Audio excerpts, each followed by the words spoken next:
بسم اللہ الرحمن الرحیم۔ محترم ناظرین، السلام علیکم ورحمۃ اللہ وبرکاتہ۔ محترم ناظرین، آج کا ہمارا موضوع ہے حضرت جنید بغدادی رحمۃ اللہ علیہ کو ایک ہی لمحے میں آخر ولایت کیسے ملی۔ ناظرین، کیا آپ جانتے ہیں کہ حضرت جنید بغدادی رحمۃ اللہ علیہ کو مرتبہ ولایت کیسے ملا؟ وہ قرب الہی کی منزلوں سے ہوتے ہوئے دیدار الہی تک پہنچے۔ کیسے انہیں رسول اللہ صلی اللہ علیہ وآلہ وسلم کی مجلس پاک کی حاضری اور حضوری عطا ہوئی۔ اگر آپ سوچتے ہیں کہ انہوں نے کوئی پڑھائیاں کی ہوں گی، کوئی تسبیحاں کی ہوں گی، کوئی چلے ورد وظیفے کیے ہوں گے، تو ایسا بالکل نہیں ہے۔ جنید بغدادی رحمۃ اللہ علیہ کی زندگی میں صرف ایک لمحہ ایسا آیا کہ ان کی دنیا اور آخرت دونوں بدل گئی۔ وہ ایک لمحہ ایسا تھا کہ جنید بغدادی بغیر سوچے سمجھے درست فیصلہ لے گئے، اور اس ایک لمحے نے آپ کی عزت و وقار، مرتبے اور ولایت کا فیصلہ کر دیا۔ اسی ایک لمحے جنید بغدادی نے اپنی عزت، وقار، شہرت، مقام سب داؤ پر لگا دیا۔ جنید بغدادی رحمۃ اللہ علیہ منبر ولایت پر فائز ہوئے اور لوگ ان کے پاس اپنی حاجت روی کے لیے آنا شروع ہو گئے۔ ناظرین، آج کی اس ویڈیو میں آپ کے ساتھ اس عمل کے بارے میں گفتگو کریں گے کہ جس ایک عمل سے ایک لمحے میں جنید بغدادی کو وہ مرتبہ ملا کہ جس کی تلاش میں ہزاروں صالحین لگے رہتے ہیں اور ان تک محنت، مجاہدے، ریاضتیں، پڑھائیاں، ورد، وظائف اور کوشش کرتے رہتے ہیں۔ اس ویڈیو کو مکمل دیکھیے گا، لائک کیجئے گا، شیئر کیجئے گا اور اس چینل کو سبسکرائب کر کے بیل کے بٹن کو دبائیے گا تاکہ آپ کا ہمارے ساتھ رابطہ بنا رہے۔ اور اگر آپ اس عمل سے آشنا ہو گئے جو جنید بغدادی رحمۃ اللہ علیہ نے کیا تھا، تو آپ کی زندگیوں کو رنگ لگ جائیں گے، اور آپ کی اپنی ہی زندگی نہیں بلکہ آپ کی نسلیں سنور جائیں گی۔ جنید بغدادی ایک مشہور پروفیشنل اور بادشاہ کے درباری پہلوان تھے۔ بغداد کے بادشاہ نے ایک دن اعلان کیا کہ آج جنید بغدادی اکھاڑے میں اپنی مہارت کا مظاہرہ کریں گے۔ اگر کوئی چیلنج کرنے والا ہے تو وہ چیلنج کر سکتا ہے، اور اگر کسی شخص نے جنید بغدادی پہلوان کو ہرا دیا تو اسے بے تحاشا دولت اور دیگر انعامات دیے جائیں گے۔ جنید بغدادی اتنے بڑے پہلوان تھے کہ بادشاہ کو اس بات کا یقین تھا کہ کوئی چیلنج کرنے والا سامنے نہیں آئے گا، اور اگر کوئی آ بھی گیا تو جنید بغدادی سے نہیں جیت پائے گا۔ تو اسی وقت ایک شخص کھڑا ہوا اور اس نے جنید بغدادی کو چیلنج پیش کیا۔ یہ شخص بہت دبلا پتلا، کمزور اور ضعیف بھی تھا۔ اس کو چیلنج کرتا دیکھ کر تمام عوام جو ارد گرد اکٹھی تھی وہ ہنسنے لگی۔ لوگ اپنے آپ پر قابو نہ رکھ سکے اور قہقہے لگانے لگے اور تالیاں بجانے لگے۔ بادشاہ چونکہ قانون کا پابند تھا اور وہ اس شخص کو روک نہیں سکتا تھا جو اپنی مرضی سے اس مقابلے میں داخل ہوا ہو۔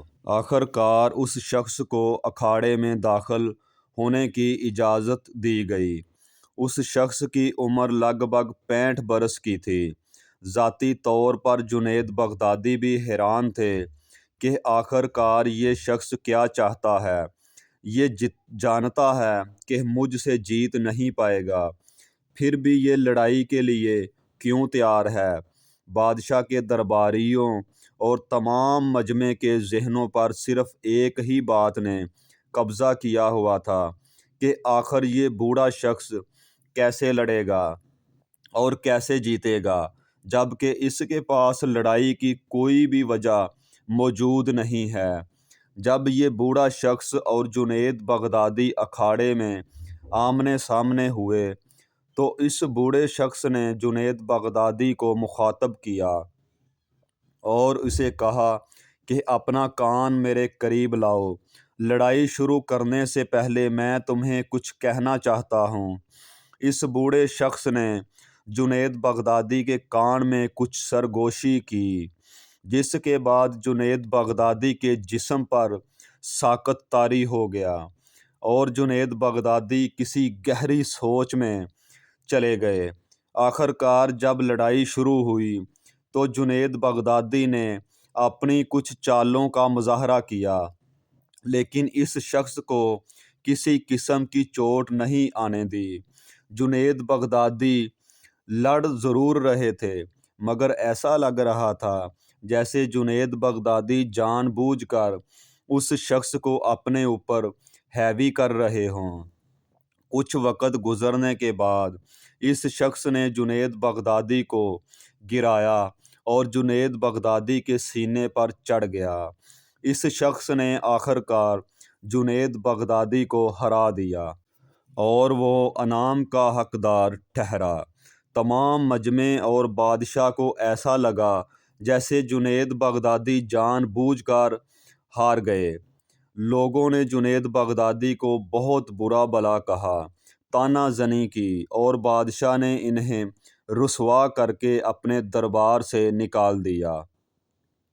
کچھ دنوں تک تمام لوگ سوچتے رہے کہ آخر اس بوڑھے شخص نے جنید بغدادی کے کان میں ایسا کیا کہا کہ جنید بغدادی ہنستے ہنستے یہ کشتی یا دنگل ہار گئے۔ لوگ آپس میں مختلف قیاس آرائیاں کرنے لگے اور اس دن کے بعد جنید بغدادی کی زندگی بدل گئی۔ جنید بغدادی قرب الہی کی گہرائیوں میں چلے گئے، تنہائی میں بیٹھنے لگے اور ہر وقت اپنے اللہ کو یاد کرتے رہتے۔ ایک دن کسی شخص نے آپ سے پوچھنے کی ہمت کی کہ آخر اس شخص نے کان میں ایسا کیا کہا تھا کہ آپ ہنستے ہنستے وہ دنگل ہار گئے اور اس کے بعد گوشہ نشینی اختیار کر لی اور اللہ کے قرب میں چلے گئے۔ تو جنید بغدادی نے بتایا کہ جب وہ لڑائی شروع ہونے والی تھی تو اس بوڑھے شخص نے میرے کان میں صرف آ کر اتنا کہا کہ میں سید ہوں، آل نبی ہوں، اولاد علی ہوں، میرے بچے گھر میں بھوکے ہیں اور گھر میں گندم کا ایک دانہ بھی موجود نہیں ہے۔ زکوٰۃ، خیرات، فطرانہ مجھ پر حرام ہے، جس وجہ سے میں قرضے میں ڈوبا ہوا ہوں۔ میں جانتا ہوں کہ یہ مقابلہ جیتنا میرے لیے ممکن نہیں ہے۔ اگر تم اپنا نام، اپنا مقام، اپنی عزت، اپنی شہرت اللہ کے پیارے حبیب حضرت محمد صلی اللہ علیہ وآلہ وسلم کی اولاد پر قربان کر سکتے ہو تو میں انعام کی رقم اکٹھی کر سکوں گا اور اس طرح 1 سال تک اپنے بچوں کا پیٹ پال سکوں گا، اپنے قرضے ادا کر سکوں گا اور اپنے حالات کو درست کر سکوں گا۔ جنید بغدادی نے جب یہ سنا کہ یہ شخص اولاد رسول ہے تو رسول اللہ صلی اللہ علیہ وآلہ وسلم کی خاطر یہ اپنی عزت قربان کرنے کو تیار ہو گیا۔ جنید بغدادی رحمۃ اللہ علیہ نے سوچا کہ آج میرے پاس ایک بہترین موقع ہے کہ میں اپنی دنیا اور آخرت دونوں سنوار سکتا ہوں۔ تو جنید بغدادی اپنا عزت وقار قربان کرنے کے لیے تیار ہو گیا۔ جنید بغدادی نے آل نبی کی خاطر اپنے نفس پر چھری چلا دی اور اپنی عزت کا نماز جنازہ پڑھتے ہوئے وہ کشتی ہار گیا۔ اسی رات جنید بغدادی رحمۃ اللہ علیہ کو خواب میں حضور اقدس نبی محترم صلی اللہ علیہ وآلہ وسلم کا دیدار ہوتا ہے اور حضور صلی اللہ علیہ وآلہ وسلم فرماتے ہیں کہ اے جنید، تم نے اپنی عزت، اپنی شہرت، اپنا نام، مرتبہ، مقام میری اولاد کے لیے قربان کر دیا، تو آج سے تمہارا نام یہ دنیا اولیاء اللہ کے طور پہ جانے گی۔ آج سے تمہیں ولایت کا مرتبہ عطا کیا جاتا ہے۔ آج سے تمہیں اللہ اور اس کے رسول کے دوستوں میں شامل کیا جاتا ہے۔ جس نام کی قربانی تم نے میری اولاد کی خاطر دی، اب وہی نام ہے جو قیامت تک زندہ و تابندہ رہے گا۔ جس عزت و نام اور مقام کو تم نے میری خاطر بادشاہ کے دربار میں روند دیا تھا، اسی نام کا ذکر اب رہتی دنیا تک لوگ کرتے رہیں گے۔ انسانی فطرت ہے کہ آپ کے بچوں سے اگر کوئی محبت کا اظہار کرے تو آپ کو اس شخص سے محبت ہو جاتی ہے، اور اگر کسی شخص نے رسول اللہ صلی اللہ علیہ وآلہ وسلم کی خاطر آل نبی اولاد علی پر کوئی احسان کر دیا تو بے شک احسان کا بدلہ صرف یہی ہے کہ بدلے میں احسان ہی کیا جائے۔ اور رسول اللہ صلی اللہ علیہ وآلہ وسلم جب کسی پر احسان کرتے ہیں تو اس کی نسلیں سنور جاتی ہیں، اس کی نسلوں کو رنگ لگ جاتے ہیں۔ ناظرین، کبھی کبھار ورد و وظائف، پڑھائیاں، تسبیحاں وہ کچھ نہیں کر پاتی جو ایک عمل کر جاتا ہے۔ کبھی کبھی اپنی عزت نفس پر پاؤں رکھنا، اپنی میں کو مارنا اور میں کا جنازہ نکال کر اس کی 2 رکعت نماز جنازہ پڑھنا آپ کو قرب الہی کی بہت بڑی منزل تک لے جاتا ہے۔ جیسے جنید بغدادی رحمۃ اللہ علیہ کو ایک لمحہ ولایت کے مرتبے تک لے گیا۔ ناظرین، ولایت کی اگر سیٹیں نکلتی ہیں تو ان میں سے 90 سیٹیں سادات کے لیے ہوتی ہیں کہ جن کے بڑوں نے کربلا میں اپنی عزت، شان و وقار لٹا کر دین کو بچایا تھا، اور باقی ولایت کی 5 سیٹیں صرف انہی لوگوں کو ملتی ہیں جو اس گھر کے وفادار ہوتے ہیں، جو رسول اللہ صلی اللہ علیہ وآلہ وسلم کے وفادار ہوتے ہیں، جو رسول اللہ صلی اللہ علیہ وآلہ وسلم سے محبت کرتے ہیں، جو ان کی اولاد سے محبت کرتے ہیں۔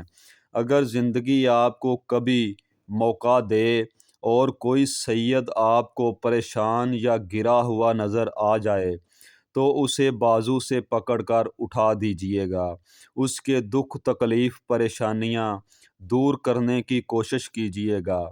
بے شک اس کا بدلہ رسول اللہ صلی اللہ علیہ وآلہ وسلم سے آپ اس دنیا میں بھی اور آخرت میں بھی حاصل کر لیں گے۔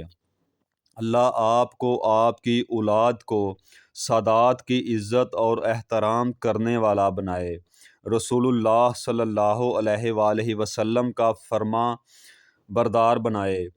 رسول اللہ صلی اللہ علیہ وآلہ وسلم کا فرمان عالی شان ہے کہ تم میں سے کوئی شخص اس وقت تک مومن نہیں ہو سکتا جب تک کہ میں محمد صلی اللہ علیہ وآلہ وسلم اسے اپنی جان و مال و عزیز و اقارب، ماں باپ اور اولاد سے بڑھ کر محبوب نہ ہو جاؤں۔